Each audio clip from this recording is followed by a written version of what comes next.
ওরে রান্নাঘরে কোথায় তুই? খিদে পেয়েছে, তাড়াতাড়ি বাজার থেকে এলাম। আসছি আসছি বাবা আসছি।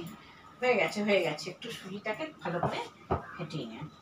হ্যাঁ, খিদে পেয়ে খাওয়ার জন্য তো প্রস্তুত হচ্ছে সবকিছু। একটু পরোটা বানাবো। ঝটপট বানিয়ে দে। বানাচ্ছি ঝটপট তো বানাবো, তার আগে একটু আমার বন্ধুদের সাথে শেয়ার করে নিই। হ্যালো বন্ধুরা, কেমন আছো সবাই? আশা করি ভালো আছো, আমিও ভালো আছি। এই একটু টিফিন বানাচ্ছি। তবে আজকে সানডে, তোমরা ভাবে দিদিভাই এত সুন্দর টাইম নিয়ে বানাচ্ছে। এখন ব্যবসাটা একটু মন্দা চলছে, শ্রাবণ মাস চলছে এখানে খুব, মানে শ্রাবণ মাসের জন্য। তো এর জন্য আমি ভাবলাম কি একটু টিফিনটা একটু সেইভাবে করি, সবসময় তো সেইভাবে করা হয় না। তো সেই রকম কিছুই না, চটজলদি। আমার তো যাই করি চটজলদি। তো দেখো বন্ধুরা, অনেকক্ষণ ধরেই আমি মেখে যাচ্ছি। এটা হচ্ছে সুজি। এখানে আমি এই যে ছোট কাপের, চায়ের কাপের 1 কাপ সুজি নিয়ে নিয়েছি এবং এটা 15 মিনিট আগে আমি জল দিয়ে, প্লেন জল দিয়ে ভিজিয়ে রেখে দিয়েছি। পুরো ফুলে গেছে, নরম হয়ে গেছে। আচ্ছা, এখানে আছে একটা ছোট আলু সেদ্ধ করা। এখানে আছে কুচনো ধনেপাতা, কাঁচা লঙ্কা।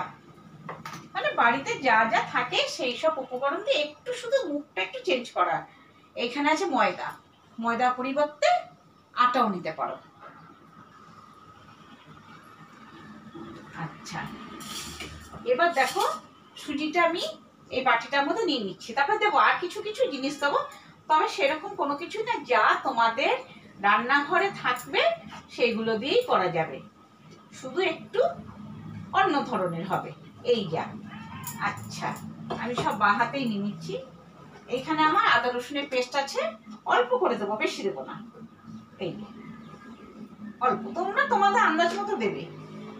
আমার রেসিপিগুলো তোমরা তো দেখবে সেরকম কিন্তু কোনো রকম যে খুব হেভি বা কিছু কি দিয়ে কি করব, কতটা পরিমাপ দেব, না হলে জিনিসটা নষ্ট হয়ে যাবে, সেই রকম কোনো ব্যাপার না। একটু দিয়ে দিলাম হলুদ, হলুদটা বেশি দেবো না, অল্প। আচ্ছা, দিচ্ছি আমার হাতে তৈরি করা জিরে গুঁড়ো, দিচ্ছি হাতে তৈরি করা ধনের গুঁড়ো। এই আমি কিন্তু শুকনো লঙ্কা গুঁড়ো দেবো না, আর দেবো স্বাদ অনুযায়ী নুন। ব্যাস, এইটা। তাহলে বন্ধুরা, এর মধ্যে আছে সুজি, জিরে গুঁড়ো, ধনে গুঁড়ো, হলুদ, নুন, আর দিলাম আদা রসুনের পেস্ট। এবার এইটার মধ্যে আমি দিয়ে দেবো এই যে সেদ্ধ করা আলু, এইটা দিয়ে দিলাম।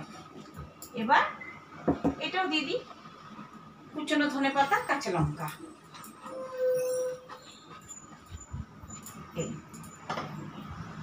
এবার দিয়ে দিচ্ছি ময়দাটা, তোমরা আটাও দিতে পারো।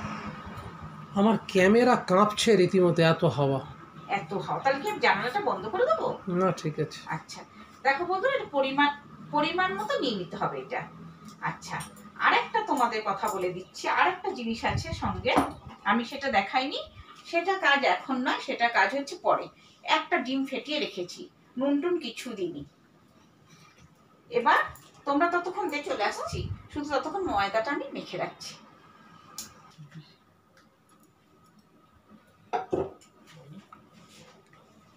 দেখো বন্ধুরা, সুজি, ময়দা, আলু আর যা যা অল্প অল্প মশলা দিলাম, ধনেপাতা কুচনো, লঙ্কা কুচনো, সব দিয়ে মেখে এই যে আমি এরকম লেচি করে নিয়েছি। 1 2 3 4 5টা 6টা হয়েছে। তো আমি এটা গোল গোল করে পরোটার মতো বেলে নিচ্ছি। রুটি বলো বা পরোটা বলো, তার মতন একটু মোটা করে বেলে নিতে হবে। এই যে আমি বেলছি এখানে। এই যে একটু ময়দা দিয়ে, কেন সুজিটা যেহেতু নরম হয়ে যায়, তো একটু বেশি করে ময়দা দিয়ে বেলতে হবে, একটু মোটা মোটা করে, পুরি টাইপের পুরি। আর এখানে আমি একটা তাওয়া বসিয়ে দিয়েছি, অলরেডি তেল দিয়ে দিয়েছি, গরমও হয়ে গেছে। আমি এটা দিয়ে দেবো। এই দেখো, ব্যাস। এবার আমি এটা তাওয়ার মধ্যে দিয়ে দিলাম। একটু বাড়িয়ে দিই, গ্যাসটা খুবই কমিয়ে দিয়েছি। ভাজতে থাকি ততক্ষণ বন্ধুরা, তোমরা সঙ্গে থাকো, দেখো।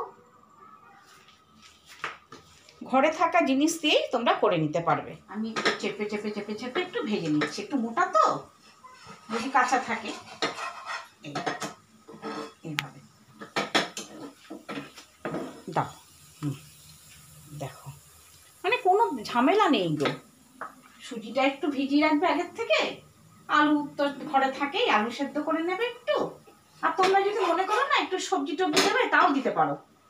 হ্যাঁ, ক্যাপসিকাম, টমেটো সব কিছু। আমি তাড়াহুড়ার মধ্যে আমি করলাম না, ওইগুলো করলে একটু সময় নষ্ট হবে, এর জন্য আমি এটা এইভাবেই করে নিলাম। আর ঘরে তো মশলা থাকেই, সেগুলো দিয়ে দেবে। দেখো বন্ধুরা, আমি যে বলেছিলাম বাটির মধ্যে একটা ডিম আমি গুলে রেখেছি, এটার মধ্যে কিন্তু নুন টুন কিছুই দিইনি, শুধু জাস্ট ডিমটা গুলে রেখেছি। এইটা আমি এবার উপর দিয়ে একটু ব্রাশ করে দেবো। এইটা দিলেও ভালো হবে, দিলে তো টেস্ট হবেই, না দিলেও পারো, কোনো ব্যাপার না। আমি একটু জিনিসটাকে একটু অন্যরকম করার জন্য আমি তাই ভাবলাম কি একটু উপর দিয়ে ডিম দিয়ে দিই, ডিম ব্রাশ করে দিই অল্প করে, বেশিও লাগছে না। দেখো ডিমও ঘরেই থাকে, আর যদি না থাকে দেবে না। এই যে একটু টেস্টটাকে অন্যরকম করার জন্য। আর নিরামিষ দিনে খেলে তো তাহলে দেওয়া যাবেই না। আমি এই পরোটাটা খাই নিরামিষ দিনে, যেদিনকে নিরামিষ খাই সেদিনকে এই পরোটাটা করে খাই আমি, তখন আর ডিম টিম দিই না। এই যে এই জাস্ট অল্প করে ওপর দিয়ে লেয়ার একটা দিয়ে দিলে। দেখো বন্ধুরা, পুরো কমপ্লিট হয়ে গেল। ডিমটা যখনই তুমি না ব্রাশ করবে তোমরা, তখনই দেখবে একটু ফুলে ফুলে এসছে পরোটাটা। এই যে ভাজা পুরো হয়ে গেল আমার। এবার আমি একটা প্লেটের মধ্যে উঠিয়ে নিচ্ছি। আমি ততক্ষণের জন্য গ্যাসটাকে একটু বন্ধ করি, পরে আবার আমি আসছি করব তোমাদের দেখানোর জন্য। আমি তাড়াহুড়া করে করি, তো এই প্লেটে নামিয়ে নিলাম। এবার কি করতে হবে, এবার আমাকে একটু খেয়ে আমার বন্ধুদের সাথে একটু শেয়ার করতে হবে। এই যে খাচ্ছি, দারুণ টেস্টি টেস্টি পরোটা, চট জলদি পরোটা। তো এরকম রেসিপি মানে করতে হলে, খেতে হলে কি করতে হবে, আমার ভিডিওটা দেখতে হবে এবং চ্যানেলটা লাইক শেয়ার কমেন্ট করতে হবে, আর সাবস্ক্রাইব করতে ভুল করবে না বন্ধুরা। চলো দেখতে থাকো, সঙ্গে থাকো, টাটা।